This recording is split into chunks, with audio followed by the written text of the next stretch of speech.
quick question on this.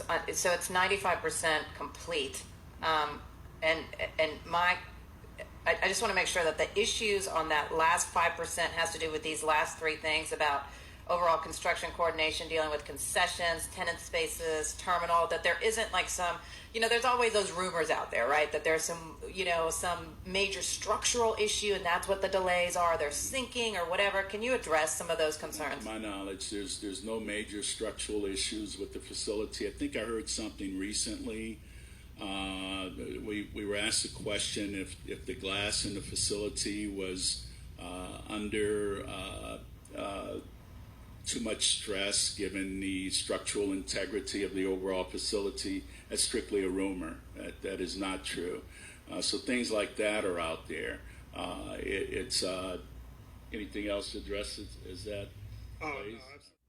Work is underway to make nearly $8 million in repairs to a problem at the nearly completed new airport, and it's delaying the opening until May.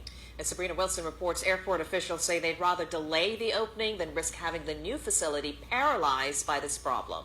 A quick glance, and some might mistake the huge new North Terminal of Armstrong International Airport as complete, but work continues, including redoing something critical. Of course, it provides sewage drainage for the entire facility, so it has to be totally operable day one when you go into the facility. A couple of months ago, the contractor did some underground sleuthing after installing nearly 2,500 feet of sewer line. It runs the length of the terminal facility on the north side. We went in with a camera, the contractor did, to make sure everything was good before cementing over the sewer line, and discovered the sagging. Work to correct the sagging sewer line is underway, and airport director Kevin Dolio blames the soil. It was a gravity line, so the solution is the contractor's going in now with a force main line, so everything will be forced through the sewer line as opposed to just being pulled through by gravity. An aviation board member got colorful in describing what's inherent to this area. Was the gumbo soils that we sit on in New Orleans. It's not just this site, it's the entire city of New Orleans. If we'd been in and functioning in the new facility before that was discovered, you had all of the concrete to rip up. It would be very disruptive to operations, including restrooms being rendered useless, and no toilets flushing in the new facility. Atlantic. And why does he say these are questions that really we should all be paying attention to? Well, he says it's something very important that we have to look at in the future. Now, the author and Loyola professor says building a world-class airport terminal near what many deem as a sinking city is troubling. He says, if anything, this should raise concerns about what the future...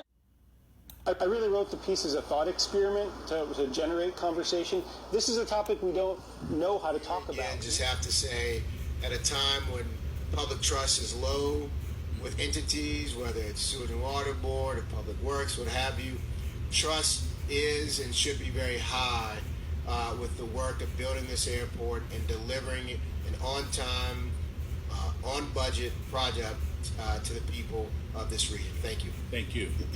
Administration, I think Mayor Landrieu, this was really something that he really wanted to push. I think it's important to note that, and to also thank the Aviation Board from previous years. And this is the sum of a lot of moving parts. It's not done yet, and we are. Is being sacrificed for the opportunity of a very small number of people to continue making enormous amounts of money. Our biosphere is being sacrificed so that rich people in countries like mine can live in luxury. It is the sufferings of the many which pay for the luxuries of the few.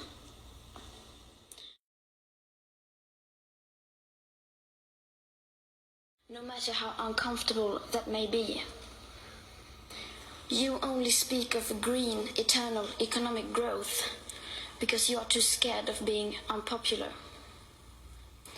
You only talk about moving forward with the same bad ideas that got us into this mess, even when the only sensible thing to do is pull the emergency brake. You are not mature enough to tell it like it is. Even that burden you leave to us children.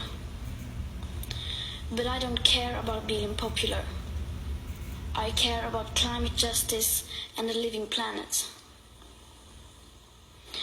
Our civilization is being sacrificed for the opportunity of a very small number of people to continue making enormous amounts of money. This is what it looks like. You then talk about the work that we're doing with the Storage and Water Board. Basically, New Orleans is really on the move and on a roll, and so we feel really, really good about it.